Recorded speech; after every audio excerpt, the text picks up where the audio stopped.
você, se você está pensando em, de repente, alugar um imóvel, você mora de aluguel? Ah, vai alugar pela primeira vez? Ó, é inquilino ou proprietário? É bem provável que você tenha dúvidas sobre esse assunto, não é não? São muitos documentos, contratos, papelada, além dos direitos e deveres de cada uma das partes, não é verdade? Então faz o seguinte, para a gente entender como é que funciona esse processo de aluguel de imóveis, eu convido aqui na nossa casa a advogada condominialista e vice-presidente da Comissão da Advocacia Condominial da OAB do Estado de São Paulo, Marcela Gandim. Seja muito bem-vinda. É chique, né? Falar rápido é um trava-língua, né? É, condominial. Condominial. Boa tarde, meu amor. Boa tarde, Aviane. Obrigada novamente pelo convite. É uma honra sempre estar aqui no seu programa. Nós que agradecemos. Marcela, deixa eu te falar, quando a gente vai alugar uma casa, principalmente pensando agora como inquilino, surgem várias dúvidas na cabeça. Mas uma coisa que eu acho que todo mundo sempre fala é, e o contrato? Foi feito um contrato? Tem um contrato? O que é esse? O que é o contrato? Então, eu falo, quando surge o contrato, né? O contrato de locação surge quando alguém quer locar alguma coisa e alguém quer alugar. Tá, a lei não fala que o contrato tem que ser ele escrito, mas todo mundo indica que deve ser, né? A lei fala, não fala, obriga, mas todos nós, advogados, recomendamos que seja escrito, até porque ali vai estar escrito todas as cláusulas que vai resguardar aquela relação contratual, né? Resguardar direitos e deveres de ambas as partes, locatário e locador, né? E o que tem que ter no contrato? Eu falo assim, que é primordial, sabe, Biane? Muitas pessoas copiam. Antigamente, não sei se você se recorda, acho que você é mais nova que eu, mas tinha contrato de locação que era vendido por papelarias, né? Pronto. Pronto. Hoje tem Google, né? A gente pesquisa aí na internet. Mas eu falo, sempre é muito importante você levar para alguém que tem conhecimento da área para fazer, porque muitos erros acontecem. Até, às vezes, na nomenclatura de colocar o que é aquele contrato. Às vezes, a pessoa está fazendo um contrato de locação residencial e coloca um comercial ou vice-versa. Ou até um contrato de coisas e eles colocam a lei de locações, que não é a lei que vige, né? Que rege sobre aquela locação específica. A gente tem várias modalidades de locação no nosso direito. Desde uma locação residencial, uma locação comercial, que é por uma lei específica, que é além do inquilinato, que é intitulada. Tem também locação de coisas, às vezes equipamentos, que é pela lei civil, ou uma locação de uma parte hotel, que é pela legislação civil. E ainda temos, né, imóveis rurais, que não é pela mesma lei. Então, por isso a importância de levar para um advogado fazer. Que é fazer essa redação, porque ali vai poder colocar um advogado especialista na área, né? Então sempre tem que colocar muito bem delimitadas as partes, aonde moram, né? Que a pessoa que está às vezes locando um imóvel para poder residir, ela vai se residir naquele, mas ela já tem uma residência naquele momento. Colocar todos os dados no imóvel. Muitas vezes as pessoas só colocam o endereço, né? Mas não, coloca a matrícula que está registrado aquele imóvel, coloca mais dados do imóvel. E é muito importante sempre delimitar realmente a negociação das partes. Se vai ter uma garantia, se não vai ter, se vai ser um contrato por o tempo que vai ser. Até quando pode ser um contrato? Até quando eu posso fazer um contrato para aluguel? As partes podem delimitar qual o tempo do contrato, tá? Elas podem negociar um tempo, a maioria das vezes colocam 30 meses, vou pegar um contrato de locação residencial. Normalmente se coloca 30 meses, mas você pode negociar aí as cláusulas, que é uma negociação entre as partes. Entre as partes. Valores, isso tudo tem que estar no contrato? Sim, uma coisa muito importante, esqueci, realmente, valores, delimitar muito bem valores.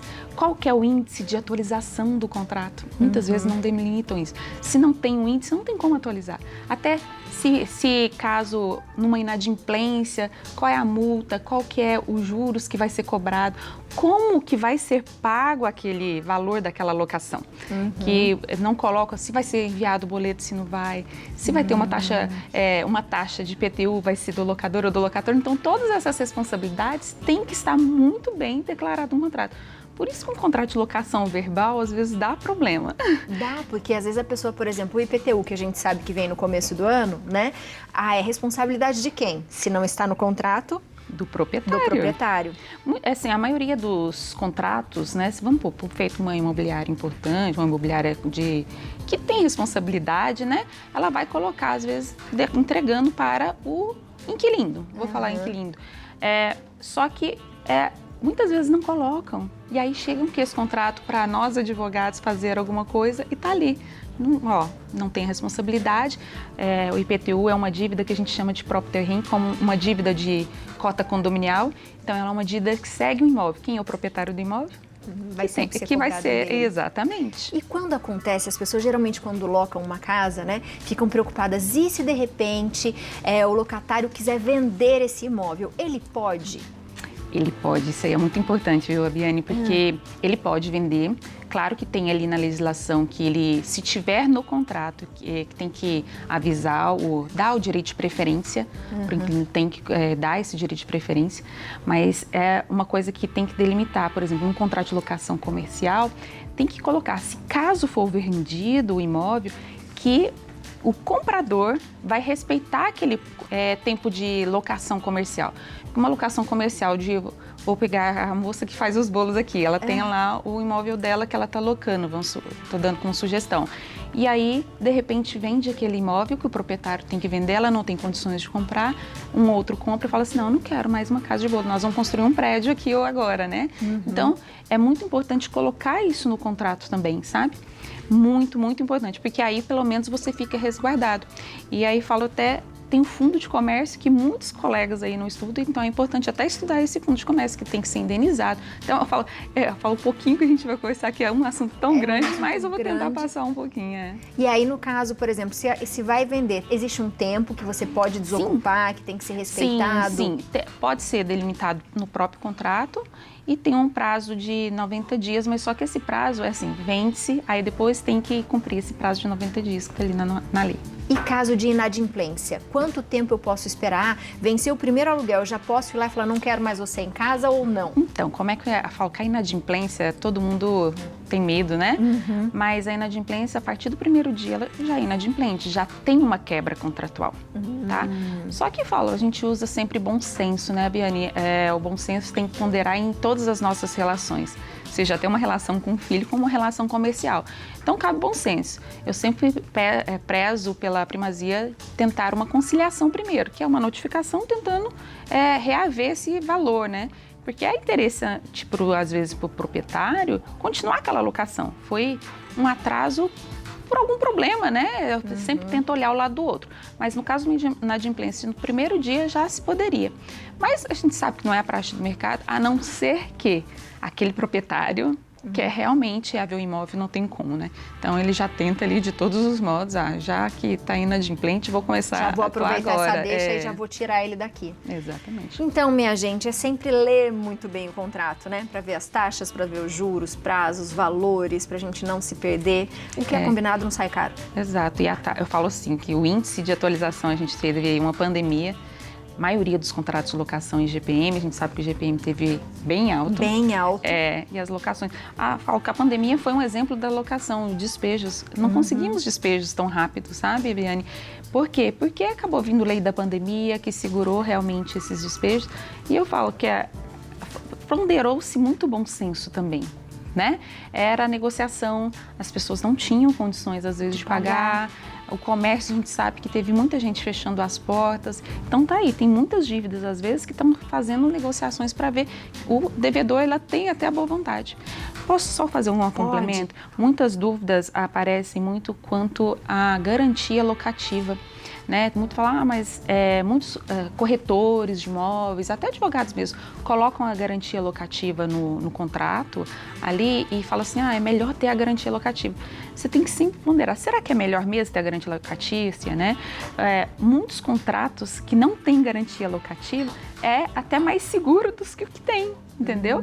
E a lei de locações, ela proíbe que tenha mais de uma garantia, uma modalidade de garantia, que a gente tem a caução, né, o seguro e tem a fiança. A gente não pode acumular duas. Muitos contratos trazem, às vezes... Né? Exato. Pede um calção e ainda um fiador. Exatamente. O fiador é a pessoa. Eu hoje estou sendo sua fiadora, é minha pessoa que está fiando. Se ela não pagar, eu pagarei.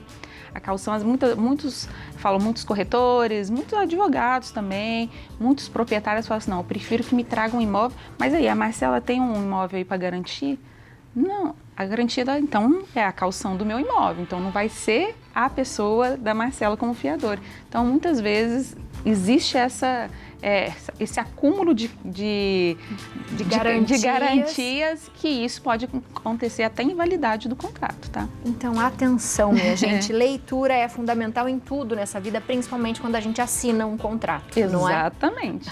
Se você ficou com alguma dúvida, faz o seguinte, segue a Marcela, faz pergunta pra ela, ó, é Gundim ou Gandim? Gundim mesmo, né? Porque às vezes eu falo, será que é um assim? Gundim, tudo junto, tá aparecendo pra você aí na tela. O telefone pra contato é o 12 3941 3904. Então aproveita, entra aí, ó, dá para fazer a ligação 3941 3904. O DDD é o 12. E aí é só colocar o nome dela lá e fazer pergunta, não é, Isso Mar? mesmo. Muito obrigada, viu?